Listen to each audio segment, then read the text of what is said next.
మిత్రులు వినయ్ భాస్కర్ గారు, శాసన మండలిలో ప్రతిపక్ష నాయకులు గౌరవనీయులు పెద్దలు మధుసూదనాచారి గారు, మాజీ మంత్రివర్యులు గౌరవనీయులు పెద్దలు దయాకర్ రావు అన్న గారు, మాజీ శాసనసభ్యులు గౌరవనీయులు తాటికొండ రాజన్న గారు, ఆరూరు రమేష్ గారు, శంకర్ నాయక్ గారు, పెద్ది సుదర్శన్ రెడ్డి గారు, నాగుర్ల వెంకన్న గారు, డాక్టర్ యాదవ్ రెడ్డి గారు, మరి చాలా మంది ఉన్నారు.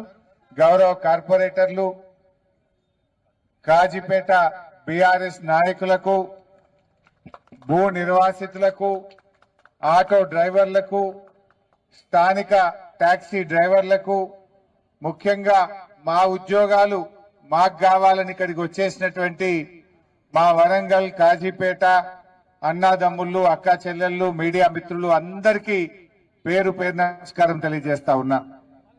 ఒక మంచి కార్యక్రమాన్ని బీఆర్ఎస్ పార్టీ ఆధ్వర్యంలో తీసుకున్నందుకు వినయ్ భాస్కర్ గారిని, మీ అందరినీ కూడా నేను అభినందిస్తా ఉన్నా. ఆనాడు మా ఉద్యోగాలు మాకు కావాలనే తెలంగాణ ఉద్యమం వచ్చింది.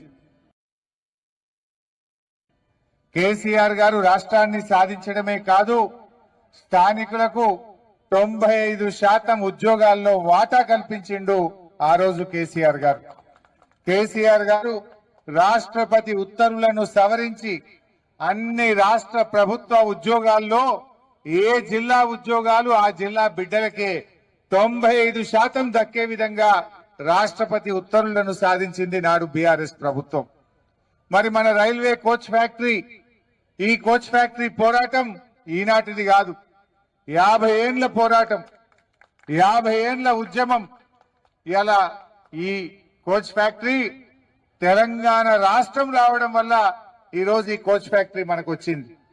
ఎందుకంటే ఆ రోజు రాష్ట్ర విభజన చట్టంలో కాజీపేటలో కోచ్ ఫ్యాక్టరీ పెడతామని పార్లమెంట్ లో బిల్లు పాస్ అయింది కనుక కేసీఆర్ గారు రాష్ట్రం సాధించడం వల్ల ఈ రోజు ఈ కోచ్ ఫ్యాక్టరీ అనేటువంటిది అడుగు ముందుకు పడ్డది.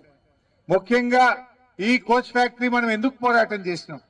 ఈ ప్రాంతంలో అభివృద్ధి రావాలని, ఈ ప్రాంతంలో ఉద్యోగాలు రావాలని, ఈ ప్రాంతంలో ఆటో డ్రైవర్లకు, టాక్సీ డ్రైవర్లకు, చిరు వ్యాపారులకు ఉపాధి దొరకాలని కదా మనం కోచ్ ఫ్యాక్టరీ కావాలన్నది.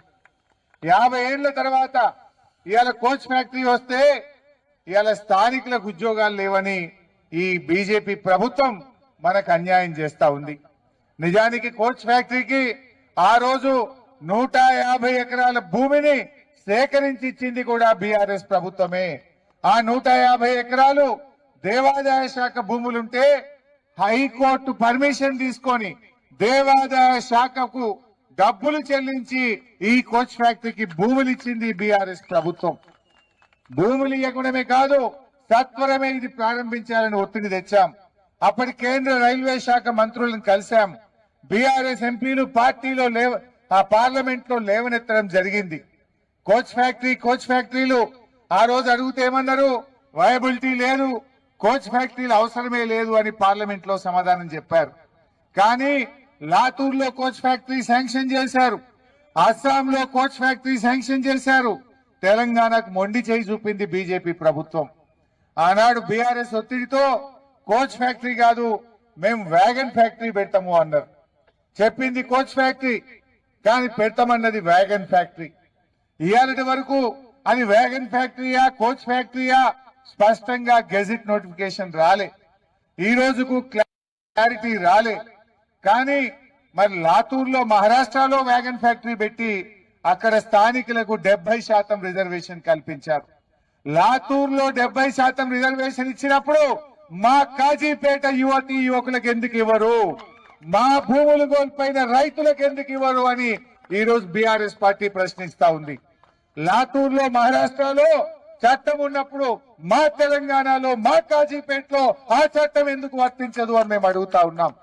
అంటే మహారాష్ట్రకు న్యాయం, తెలంగాణకు న్యాయం ఉంటుందా?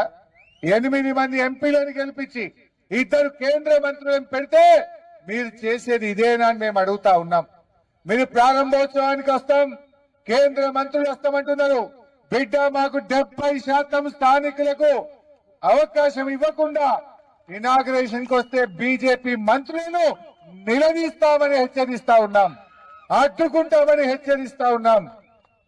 దయచేసి మాకు మా భూములు కోల్పోయిన పిల్లలకు ఉద్యోగాలు ఇవ్వండి, మా స్థానికులకు ఉద్యోగాలు ఇవ్వండి.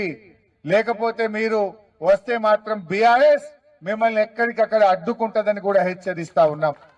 మేము అడుగుతున్నది గౌతమ్మ కోరిక కాదు, మేము అడుగుతున్నది గొంతమ్మ కోరిక కాదు. భూములు ఇచ్చిన వాళ్ళకి ఇవ్వండి అంటున్నాం, స్థానికులకు ఇవ్వండి అంటున్నాం. మహారాష్ట్రలో లాతూర్లో ఏ పద్ధతి ఉందో మా తెలంగాణలో కాజీపేటలో కూడా అదే పద్ధతి కావాలని అడుగుతా ఉన్నాం.